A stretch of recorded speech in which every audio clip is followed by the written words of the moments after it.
இன்னைக்கு விட்னஸ் இருக்கு, கண்டென்ட் இருக்கு. இன்னைக்கு சாட்சி இருக்கிறது, செய்தி இருக்கிறது, ஆனா மேனிஃபெஸ்டேஷன் இல்லை.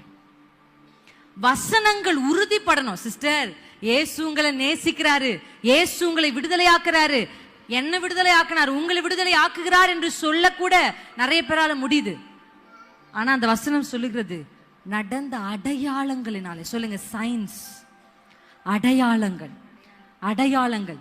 அந்த அடையாளங்கள் என்னன்னா அவருடைய வல்லமைய மேனிஃபெஸ்ட் பண்ணி காமிக்கும்.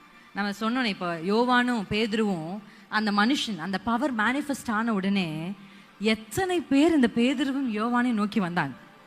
அல்லேலூயா. நடந்ததா இல்லையா? இன்னைக்கு உங்க வாழ்க்கையில இயேசுவை உயிரோடு எழுப்பினவருடைய அதே வல்லமை உங்களுடைய வாழ்க்கையிலும் இருக்கிறது. Any power in the world, இந்த உலகத்துல எவ்வளவு பெரிய பவர் இருந்தா கூட இந்த ரிசரக்டட் பவருக்கு முன்னாடி வரவே வராது.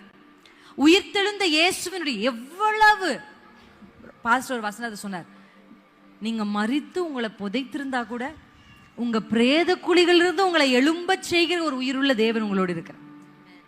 அந்த வார்த்தை என்ன சொல்லுது அப்படின்னா, உங்க சூழ்நிலைமைகள் முடிந்தது, அடக்கம் பண்ணி ஆயிற்று அப்படின்னு நினைச்சா கூட, இந்த லாசருடைய சம்பவத்தில் நம்ம வாசிக்கிறோம், ரொம்ப அழகா இருக்கும் அந்த பகுதி. இயேசு இவர்களை அதிகமாய் நேசிச்சார். இயேசு நேசிச்சா ஏன் இப்படி நடக்குது அப்படி ஒரு கேள்வி வருது இல்ல? நிறைய பேர் ஆண்டவர் உங்களை அதிகமா நேசிக்கிறாரு அப்படின்னா சில பேர் சொல்லுவாங்க, ஆண்டவர் என்ன நேசிச்சா ஏன் சிஸ்டர் எனக்கு இப்படி நடக்குது, ஏன் அதை அனுமதிக்கிறார் கர்த்தர்? ஏன் தெரியுமா? உங்களை அவருக்கு ரெப்ரசன்டேட்டிவா மாற்றணும். ஆமென். சும்மா இப்படி மரித்து உயிர் தள்ளுறது அது ஒரு விதமான மிரக்கல். ஏன்னா அந்த மிரக்கல் வந்து நிறைய பேருக்கு என்ன பண்ணாது. ஆண்டவர் சொல்ற, அவன் தூங்கிட்டு தான் இருக்கிறான். ஒரு குறிப்பிட்ட ஜனங்கள் அழுது கொண்டிருந்தாங்க, அவங்கள வெளியே அனுப்பிட்டு ஒரு மிரக்கல் பண்ணார். ஆமா தானே? உள்ள யாரையும் உள்ள அனுமதிக்காம அந்த அற்புதத்தை செஞ்சார்.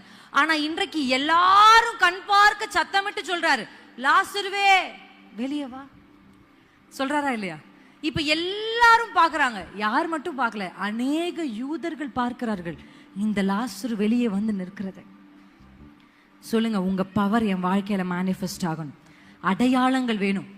ஆர்க்கு முடிகிறதுக்குள்ள அடையாளங்கள் வேணும். என்ன அடையாளம்? இயேசு உயிருள்ளவர் என்கிற அடையாளம். இயேசுவினுடைய உயிர்த்தெழுந்த வல்லமை நம் நடுவில் அசைவாடுகிறது என்ற அடையாளம். அவர் ஜீவனோடு இருக்கிறார், அவருடைய வல்லமைகள் குறைந்து போகவில்லை என்பதற்கான அடையாளங்கள். Let the power of resurrected Jesus Christ has to be manifested.